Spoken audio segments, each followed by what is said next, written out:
বাংলা দেশের অভিনয়, যতটা বাংলা ভাষার অভিনয় তার চেয়ে বলবো বাংলাদেশের অভিনয়ের কথাই বলি।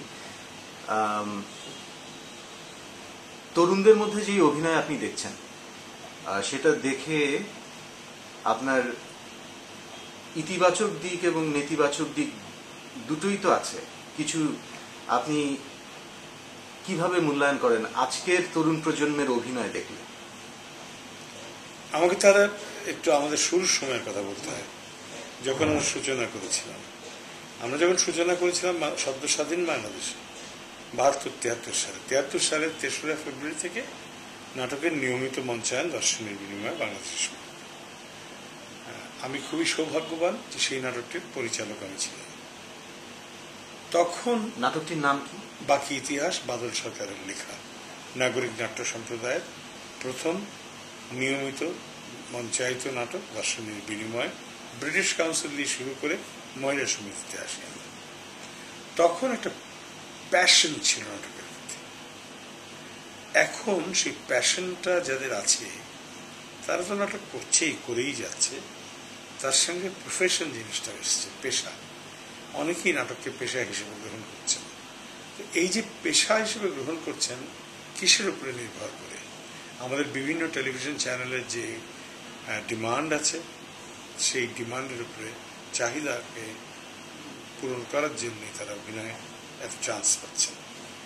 এখন আমি বলি যে এই যে প্রাইভেট টেলিভিশন চ্যানেলগুলো আছে এগুলো অনেকটা দাঁতের ইনফার্নোর মতো, এর মধ্যে আগুন জ্বলছে, এর মধ্যে খড়কুটো যাই ফেলো সেটা গিলে ফেলবে। তো সেই কারণে নাটকের অভিনয়টা এখন আর মুখ্য নয়। কেননা কেউ খুবই যে একেবারে ভালোবেসে অভিনয় করছে তা নয়, এখন তারা মিডিয়ায় এক্সপোজারটাকে খুব ইম্পর্টেন্টলি দেখে এবং তার দ্বারা তারা ওই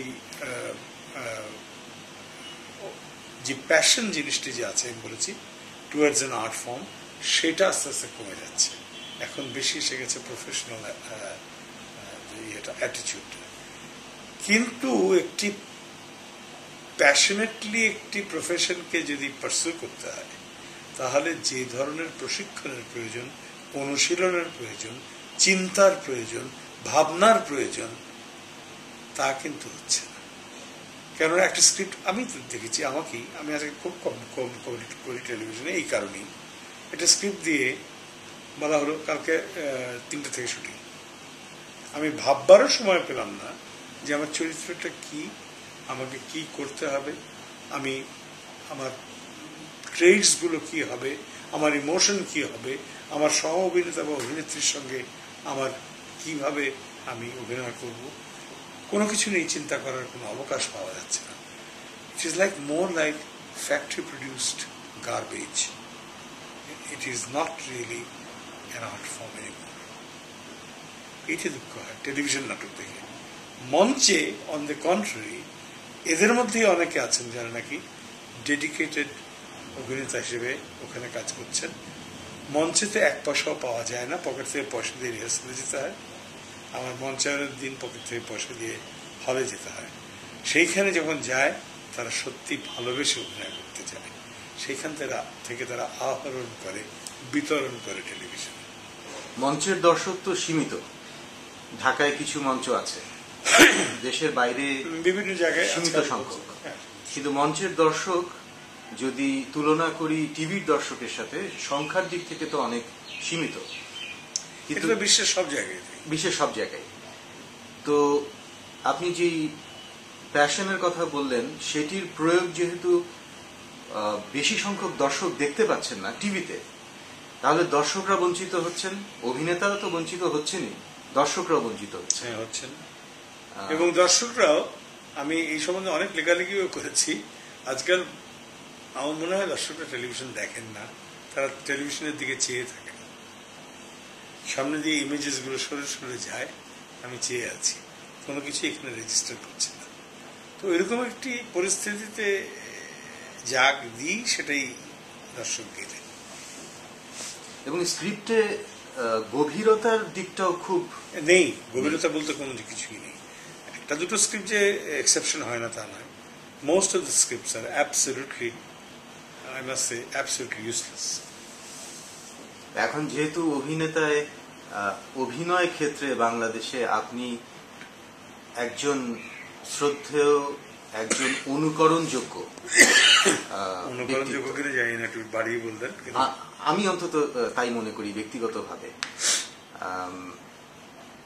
আপনি আপনার জায়গা থেকে কি কিছু করার কথা করছেন? বা দেখুন, আমাদের এখানে টেলিভিশন চ্যানেলগুলো যখন আসে, আমি টেলিভিশন দিয়েই করতে হবে, কেননা দে হ্যাভ দ্য মানি এবং they get the money to be doing something. ওরা এবং যারা পয়সাটা দেয়, যারা এটা কেনে, অ্যাডভার্টাইজার্স, তারা মিলে যদি সামগ্রিকভাবে মান উন্নয়নের কথা চিন্তা না করেন, আমরা অভিনেতা হিসেবে কিচ্ছু করতে পারবো না। আমরা অভিনেতা হিসেবে কিচ্ছু করতে পারবো না, কেননা সামগ্রিকভাবে এটা নির্ভর করবে চ্যানেলের উপরে এবং চ্যানেল নির্ভরশীল বিজ্ঞাপনের উপরে, অর্থাৎ বিজ্ঞাপন দাতার উপরে। এরা যখন শিক্ষিত হবেন, এরা কিন্তু শিক্ষিত নন, সেই অর্থে শিক্ষিত নন যে অর্থে শিক্ষিত হলে পরে একটা গভীর নাটক উপহার দেওয়া যায়, এবং ফলে ওই নাটকগুলোই যদি চলতে থাকে বিভিন্ন চ্যানেলে, তাহলে নাটকের একটি সুস্থ দর্শক শ্রেণী টেলিভিশনের মাধ্যমে গড়ে তোলা সম্ভব হয়। যেমন ফিল্মে ঘটে যে একটি ভালো ফিল্ম ইন্ডাস্ট্রিতে লঘুকরণ করতে করতে এমন একটা জায়গায় নিয়ে আসা যায় যখন আর বোদ্ধা দর্শক ফিল্মে যায় না, আবার ভালো ছবি এলে যায়, যেটা কালে ভদ্রে আসে। ঠিক টেলিভিশনের ক্ষেত্রেও সেই ঘটনাটি ঘটে। আমাদের এখানে এখন প্যারালাল টেলিভিশন শুরু করা দরকার, ঠিক যেমন বলিউডের ক্ষেত্রে প্যারালাল সিনেমা হয়েছে সেই রকম।